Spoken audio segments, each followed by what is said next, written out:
Hi guys, welcome back to LegalEdge through your LLB YouTube channel.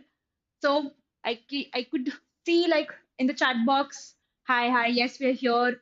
We'll start and drop the message. We'll start in 5. How's everyone? How's preparation going? We're like 15 days, July 2026. Kind of feels like the rest of the year has passed by in a jiffy, blink of an eye, and the mahal has started to get intense now. Now's the time that you should start, say, like, absolutely nothing else but that one exam dream law school should be your priority. So put in all efforts possible, and in an attempt to make this entire journey extremely helpful, enjoyable, and so that by the time you're done with it, so see, on the day of the examination, you get through, you don't, there are a lot of variables at play. But on the day of the examination, you should feel that you've given possibly all that you can, and you feel content. So this and NLSAT is an examination. It prepares you for a lot of things. There's basically a lot of time, effort, and energy invested into building skills, answer writing, something that will essentially help you once you enter the profession as well with drafting.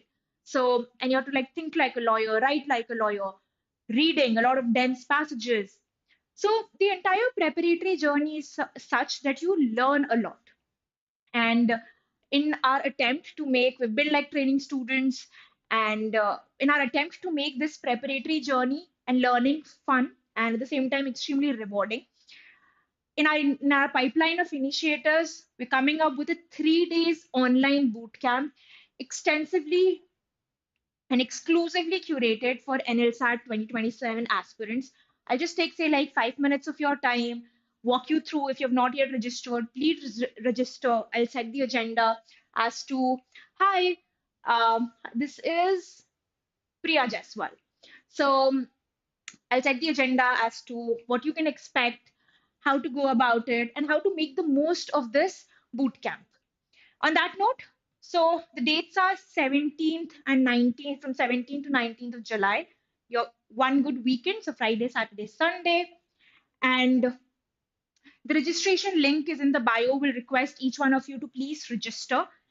And I please have like a pen and a paper with you so that you can take note as to how to maximize this boot camp the most for you. So let's start off with the first day. So on day one, which is 17th, from 4 to 8 onwards, we'll do a lot of strategy sessions. And these will not be like your boring, monotonous strategy session that, oh, for CR, you're supposed to do this, for, say, like English, you're supposed to do this. But we'll rather talk about a lot of objective actionables as to how should your day look like, which subjects to pick on which day, whether you're supposed to do GK every single day or you club GK with, say, like one subject every day. I do get a lot of this question, and please continue to drop your questions in the chat box as well. I'll be more than happy to pick them up. The reading newspaper, I see a lot of you spending 2 to 3 hours of your day reading the newspaper, which is on a very objective note, not required. An hour is about a good enough time to read the newspaper, and you have to be, not every piece of information is important for you. So we'll do as to how to specifically read newspaper for an LSAT, how to take, say, like notes, if at all there is a need for you to make notes. Like, anyways, you have to revise, say, like you have bulletin or whichever monthly current affairs magazine that you're referring to. So then what's the need of making notes? Or if at all, there are like particular segments of which you're supposed to make notes of. So your strategy sessions will essentially look like this. Then I see a lot of you making this mistake that your preparation for part A, English and CR moves in a lot of isolation. We'll also discuss as to how can there be an overlap and you can say prepare for English and CR simultaneously. A lot of you struggle extensively with GK, that, oh, it's erratic, oh, it's not very standardized. But if you'll actually sit, analyze papers, you'll realize that there has been a recurring, consistent theme all throughout. And you just have to learn how to connect dots, and then you're good to go. See, the idea is to not score 75 out of 75 in your part A. The idea is to score enough to make it to that merit list so that you get that offer from NLS. We'll also talk about, say, like myths. A lot of people will tell you that, oh, part B, uh, focus on focus all your energy on part B, etc. Well, part B is extremely important and it does play a huge role on whether or not you make it to NLS. But then play smart and strategic. Just imagine that it's a subjective paper, so after a point in time, your marks will saturate there. So the opportunity for you to maximize your scores lies in part A. If you're scoring like a 60, 62 plus in your part A, it puts you in a very, very comfortable position. And then since part B is a subjective paper, say a 45, 50, that's like a upper cap that you'll be able to score in your part B. So there has to be a very strategic balance wherein you're targeting a 60 plus score in your part A and then simultaneously you're trying to optimize your scores in part B. So that's how you strategically prepare for NLSAT. Let me quickly look at a couple of questions. Now you will understand how to do it, and it is my drop here. Very interesting, and I think so. I concede to this that with NLSAT, since it is so reading intensive, it tests your reading stamina, and people with relatively backgrounds, English backgrounds, they'll have like slightly easy because they do not have to invest a lot of time, effort, and energy in say like doing a lot of basics. So we'll also touch base as to how to go about students who are from Hindi medium background or their exposure to the language is very limited. How to build your vocabulary, how to get acclimatized or accustomed to reading dense passages, how to comprehend. Sort of duly taken note of. There are like a lot of our students, my students that we're training, who who are from certain backgrounds and the exposure to language is very limited. So how to actually invest time in building that skill as well. And as I had highlighted in the very beginning, that NLSAT as an examination actually helps you build skills. Something that we'll pick it up in our sessions as well, most specifically on 17th. Then we'll also have students who've made it to NLS to share their perspective as to how did their day look like, how did they plan, say, the next 8, 9 months in their preparatory strategy, the non-negotiables. 17th is going to be a power-packed day wherein you'll have a lot of actionables and insight as to how to plan your preparation.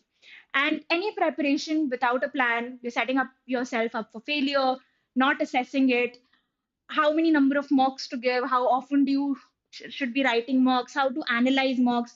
So we'll have all of these sessions on day one. Please join in, have like a pen and a paper, and continue to take note so that you can align your coming weeks and your coming months accordingly. On that note, second day, very, very important, current affairs. So see, we'll revise extensively 6 months of current affairs. At the same time, we'll also discuss probable topics and you'll also have access. You'll be given a free PDF with most important questions and of course their explanations. Very, very important. So see, next month, from next month onwards and in the coming months, the mood of the entire nation shift to a very festive mode. You'll have say like Navratri, Ganesh Chaturthi, Diwali, etc. You will have your semester breaks, your internships, college, etc. And as and when we'll approach towards the examination, by default, even as your mentors, we will ask you to prioritize the last 6 months, 8 months. So the exam NLSAT is in April.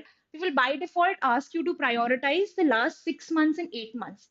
So you wouldn't really one day sit and start revising from Jan to June. So now is the apt time wherein you can get done with a lot of your revision so that as in when you'll approach the exam, you can prioritize your last 6, 8 months more, and you can just revise this, say like the second time, third time, and your basics is done. A lot of you might have started in March, in April, May, June, or as recently you'll be starting off in July. So, and you must have missed a lot of important events of significance from Jan to June. Your time to revise all of it. Now, very interestingly, on 19th, we have the All India Open Mock.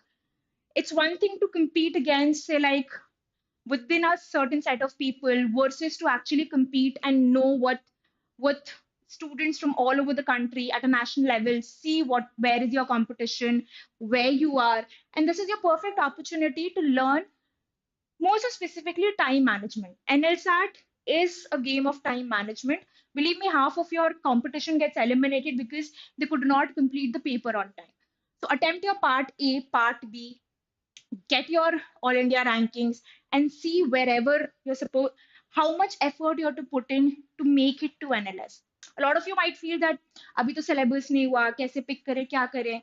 Nevertheless, take the mock. The worst that will happen is you will not score, but at least you'll know that whether or not you're able to complete that mock within that stipulated time limit. Where are you struggling? Are you able to write your part B answers at all, etc.